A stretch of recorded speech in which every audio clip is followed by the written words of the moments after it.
Hello दोस्तों, मेरा नाम विशाल सोनोने पाटिल है। कस्टम्स और सेंट्रल एक्साइज इंस्पेक्टर सेलेक्टेड हूँ CGL 17 में।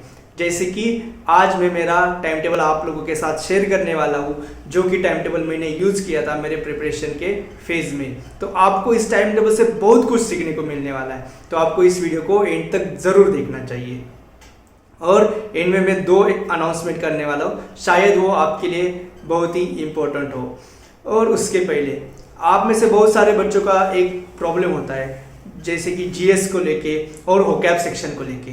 तो इसीलिए इन दोनों प्रॉब्लम को सॉल्व करने के लिए हमने टेलीग्राम पे एक ग्रुप बनाया है, जिसमें मैं मेरे हैंड रिटन नोट्स शेयर करता हूँ GS के, और उसी के साथ उस नोट्स को मैं हर रोज शाम 8 बजे एक्सप्लेन करता हूँ। पूरा का पूरा चैप्टर वाइज एकदम बढ़िया से वहाँ पे प्रिपरेशन आपका हो जाता है। तो और हर रोज सुबह 8 बजे में वोकैब भी वहाँ पे कराता हूँ। तो इन दोनों सेक्शन में जो भी हमारे बच्चे वहाँ पे टेलीग्राम ग्रुप से जुड़े, उनको इन दोनों सेक्शन में बहुत ही अच्छा वहाँ पे एक्सपीरियंस आया है। बच्चों का पूरा GS और वोकैब का डर चला गया है, और बच्चे मतलब जितना भी हमने अब तक पढ़ाया है उससे रिलेटेड जो भी क्वेश्चन आए, बच्चे बिना ऑप्शन के क्वेश्चन को आंसर कर पा रहे हैं। तो एकदम सिस्टमैटिक वे से वहाँ पे हमने पढ़ाया है, तो आपको वहाँ पे ज़रूर ज्वाइन करना चाहिए। और वो पूरा का पूरा मटेरियल और पूरा का पूरा टेलीग्राम ग्रुप का जो भी है वो सब कुछ पूरा का पूरा फ्री अवेलेबल है। यदि आप विशाल सर सेंट्रल एक्साइज सर्च करते हो टेलीग्राम पे, तो दो ग्रुप आएंगे, एक विशाल सर CGL CHSL नाम से और एक विशाल सर मैथ नाम से। ये दोनों ग्रुप ज्वाइन कर लेना, वहाँ पे आपको मटेरियल मिल जाएगा। और जैसे कि हर रोज 12 बजे वहाँ पे एक रीजनिंग का क्वेश्चन पेपर भी आता है, जो कि बच्चे हमारे विशाल सर मैथ के ग्रुप में डिस्कस कर लेते हैं, रीजनिंग का भी और मैथ के भी डाउट्स वहाँ पे डिस्कस कर लेते हैं। तो आपको ज़रूर एक सिस्टमैटिक वे से पढ़ाई करना है, तो और एक स्मार्ट वे से पढ़ाई करना है, तो आपको ज़रूर उस ग्रुप को ज्वाइन करना चाहिए। आपको बहुत अच्छा फ़ायदा होगा। जैसे कि आप हर रोज़ 30 मिनट्स का वहाँ पे GS सेक्शन का पढ़ाई करते हो, हर रोज करना पड़ेगा, लेकिन ठीक है, तो आपको 40+ मार्क्स 101% मिलेंगे, ये मेरा गारंटी, क्योंकि हम बहुत ही सिस्टमैटिक वे से कर रहे हैं। और वोकैब में भी आपको 101% आपका एक भी क्वेश्चन रॉन्ग नहीं होगा। तो इसलिए आपको उस टेलीग्राम ग्रुप को ज्वाइन करना चाहिए, आपको बहुत मज़ा आएगा। अभी हम टाइम टेबल पे आते हैं, जो कि आपको, मुझे पता है कि आपको बहुत फायदा होने वाला है।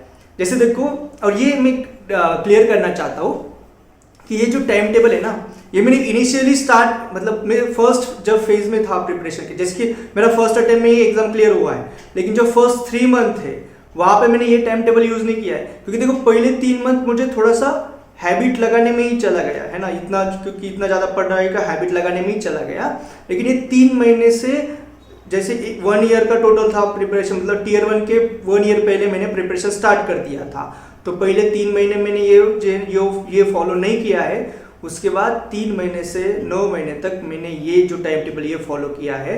फिर लास्ट 3 मंथ के लिए मैंने थोड़ा अलग टाइम टेबल फॉलो किया था। तो ये बीच के जो है, मतलब जो ये 6 महीने जो है बीच के, है ना, वो वाला टाइम टेबल मैं आपके साथ शेयर करने वाला हूँ। तो आपको बहुत कुछ वहाँ पे सीखने को मिलेगा। तो देखो, जैसे हर रोज़ सुबह 6 बजे हम उठ जाते थे, फिर 6 से 7 नहाना वगैरह, और 6 मॉर्निंग हैबिट्स हम कर लेते थे। 6 मॉर्निंग हैबिट का भी वीडियो यूट्यूब पे, यदि देखा नहीं होगा तो देख लेना। तो 6 मॉर्निंग हैबिट्स कर लेते थे, तो बहुत ही पॉजिटिव हो जाता था दिन। फिर हम 7 से 8 बजे तक थोड़ा नाश्ता वगैरह, थोड़ा रिलैक्स होते थे, और लगभग 8 बजे तक हम लाइब्रेरी चले जाते थे। तो फिर 8 से 9 बजे तक, यानी ये 1 आवर तक हम वोकैब सेक्शन को पढ़ लेते थे। वोकैब में हम हर रोज 10 वन वर्ड, 10 इडियम फ्रेजेस, 10 बैरन लिस्ट से 10 वर्ड्स वोकैब के, फिर 5 फ्रेजल वर्ब, जैसे कि हमारे टेलीग्राम ग्रुप में सेम हम वहाँ पे पढ़ लेते थे। तो वो 1 आवर तक हम वहाँ पे पढ़ लेते थे। फिर उसके बाद 9 बजे से 10 बजे तक, नहीं, 9 बजे से 9:30 बजे तक, ये हाफ आवर के लिए हम एक न्यूज़पेपर पढ़ लेते, क्योंकि लाइब्रेरी में न्यूज़पेपर अवेलेबल था। तो हम द हिंदू वहाँ पे न्यूज़पेपर पढ़ लेते थे। उससे क्या होता था, हम थोड़ा रिलैक्स भी होते थे, और हमारा इंग्लिश का अंडरस्टैंडिंग अपने आप अच्छा होता था। तो फिर 9:30 बजे हमने न्यूज़पेपर रख दिया। फिर 9:30 से लगभग 11, 11:30 बजे तक हम इंग्लिश का ग्रामर पढ़ते थे। तो जैसे कि हमने 8 बजे स्टार्ट कर दिया इंग्लिश का पढ़ाई करना, तो लगभग 11:30 तक हम इंग्लिश पढ़ लेते थे। मतलब पहले वोकैब कर लिया, फिर न्यूज़पेपर का रीडिंग कर लिया, उससे अंडरस्टैंडिंग अच्छा हो गया, जो कि हमें पैसेज वगैरह होते हैं ना, और क्लोज टेस्ट, उसमें हेल्प हो जाता था।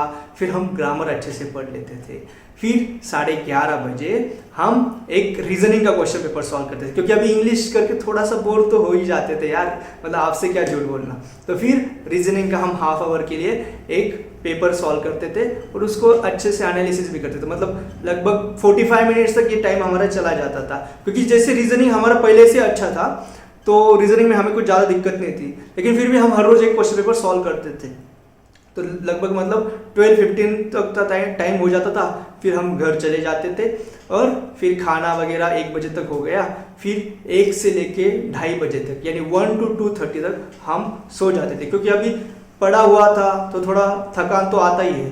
तो 1 से 2:30 बजे तक हम सो जाते थे और उसके बाद 2:30 बजे उठ गए, फिर हम थोड़ा सा फ्रेश वगैरह हो गए, फिर हम लगभग 3 बजे तक अपने लाइब्रेरी में फिर से जाते थे और फिर हम 3 बजे से मैथ का पढ़ाई करना स्टार्ट कर देते थे। तो 3 से लगभग 6 बजे तक हम मैथ का पूरा अच्छे से पढ़ाई कर लेते थे। तो हमने क्या किया था मैथ में, जैसे कि पहले अर्थमेटिक पोर्शन कंप्लीट कर लिया था, ठीक है, फिर अर्थमेटिक के बाद एडवांस पे चले गए थे। तो ऐसा किया था, मतलब 3 से 6 बजे तक हम पूरा का पूरा मैथ का सॉल्व करते थे, पूरा का पूरा मैथ अच्छे से कर लेते थे। अभी 6 बजे क्या हो जाता था, दिन भर इतना पढ़ा है तो ऑफकोर्स थकावट तो रहती है, फिर 6 बजे तो पढ़ने का कुछ भी मन नहीं होता था, ऐसा लगता था कि अभी हम आगे कुछ भी नहीं पढ़ सकते थे, इतना थकावट आ जाता है।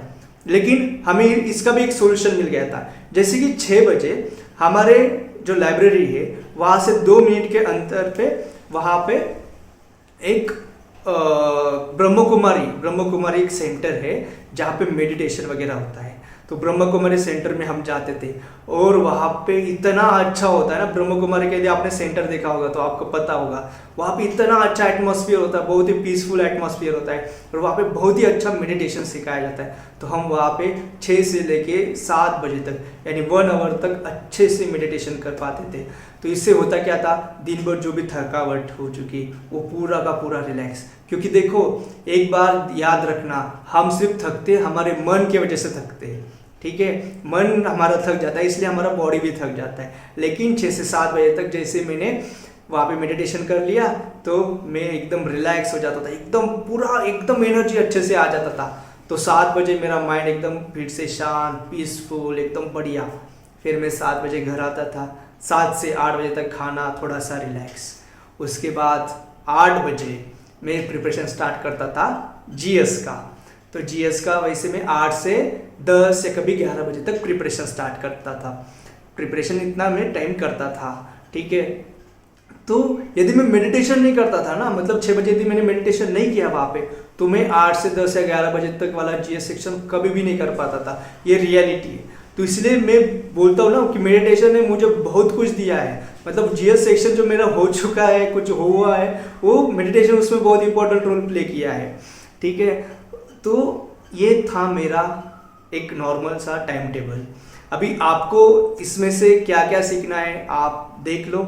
मैं ये नहीं कह रहा हूँ कि मेरा टाइम टेबल आप फॉलो करो, आप आपके हिसाब से टाइम टेबल बनाओ। मैंने एक मेरा ओवरऑल बताया। देखो आपका जो भी वीक सेक्शन है और आपका स्ट्रॉन्ग सेक्शन है उसको देख के आप टाइम टेबल बनाना।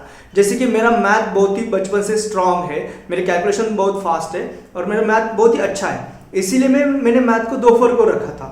क्योंकि सुबह सुबह जो मेरा थोड़ा सा हार्ड टॉपिक था मेरे लिए इंग्लिश, मैं उसको देना चाहता था, क्योंकि सुबह सुबह माइंड फ्रेश होता है ना इसलिए। और मैथ तो मैं थोड़ा सा माइंड मेरा फ्रेश नहीं है, फिर भी मैं मैथ कर पाऊंगा, ये था मेरा एटीट्यूड, इसलिए मैंने मैथ को दोपहर में रखा था। तो आप आपके हिसाब से कोई तो अच्छा सा टाइम टेबल बनाए और उसको फॉलो करें, ठीक है। और एकदम बढ़िया से रिलैक्स वे से फॉलो करें, कुछ भी उसमें टेंशन नहीं है, ठीक है।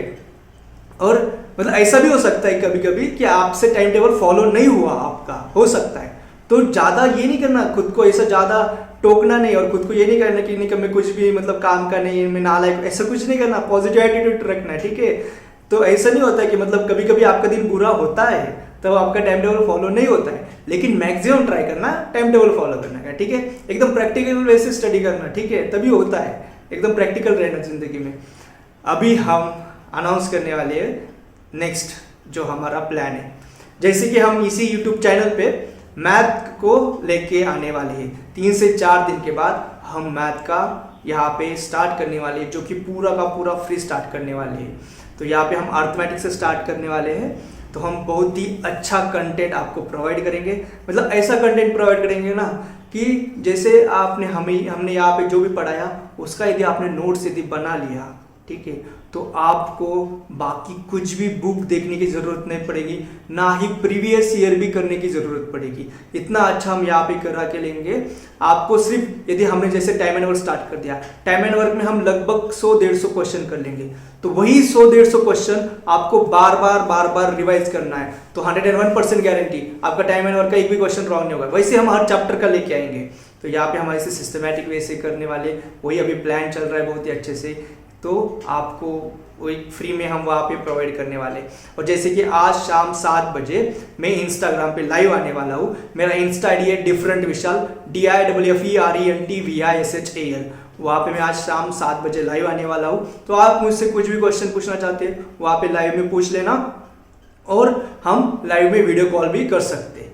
तो एकदम बढ़िया तरीके से अच्छे से पॉजिटिव माइंड सेट के साथ प्रिपरेशन करते रहो, और एकदम बढ़िया से फिर टॉपर बन जाओ, ठीक है। वैसे तो आप टॉपर बनने ही वाले हो, लेकिन एक फॉर्मेलिटी है, उस फॉर्मेलिटी को हमको कंप्लीट तो करना ही पड़ेगा, ठीक है। Thank you so much.